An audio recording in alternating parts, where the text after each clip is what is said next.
Hello students. In this chapter we will discuss about the endocrine system, which means it will deal with ductless gland.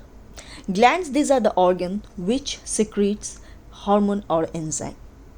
Now student, in this picture you will find that there are sweat gland, salivary gland. These two glands are known as duct glands because their secretions, that are the enzymes or the hormones, these are not directly poured into the blood. They are poured in a duct or tube like structure, whereas the secretions, the hormone or the enzymes, they remain separated from other substances. Whereas in case of endocrine system, the secretions, they are directly poured into the blood.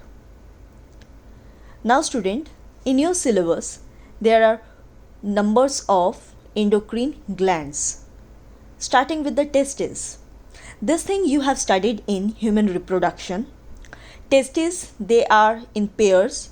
They releases the hormone testosterone, which will produce the sperm.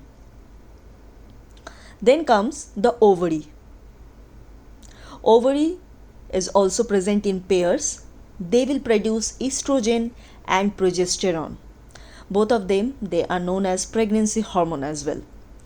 The level of the estrogen and progesterone, they will help in the menstrual cycle. That means they will develop at the time of or on the onset of puberty. Then comes the pancreas student. So pancreas, this is a very important gland like others, but pancreas is also known as the dual or the mixed gland because student, it releases both exocrine and endocrine hormones. In case of endocrine, it releases insulin. Insulin controls the blood's glucose level. It breaks down the glucose into glucagon, which will be stored in the liver.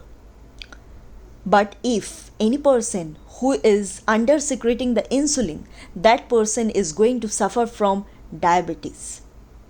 So over here, what will happen? The glucose level will increase in blood and that will not be metabolized, and the blood sugar level will increase. In the severe case student, this glucose level will also increase in the urine.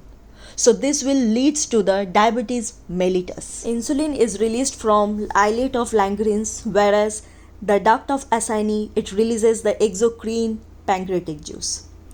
Now on the proximal region of the kidney, there situated the adrenal gland. It releases adrenaline hormone and noradrenaline. Adrenaline hormone causes the adrenaline rush. Thus, it helps us to cope up with the fight or flight situation. Also, it is known as the emergency hormone. Now comes the next endocrine gland, that is the thyroid gland. Thyroid gland is situated in the throat region. It releases thyroxine hormone, which regulates the metabolization of carbohydrate, fat and proteins. Thyroxine hormone is regulated inside our body with the help of the iodine in our meal. We all know about the iodized salt. So in the iodized salt, the iodine level is high. Whereas student, over here I want to add one thing student. In the mountainous region, most of the people, they are prone of goiter.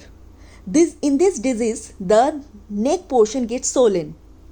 So this is the symptom of under secretion of thyroxine gland.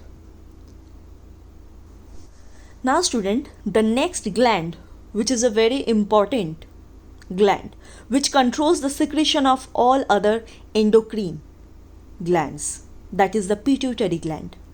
So pituitary gland is a very small bean-shaped gland which is situated in the midbrain portion. It releases the growth hormone, which is also known as GH. Therefore student, the oversecretion or the hypersecretion of growth hormone can lead to gigantism, and the lower or under or hyposecretion of growth hormone can lead to the dwarfism. So student, in this video I have tried to brief out all the features about the endocrine systems which are present in your syllabus.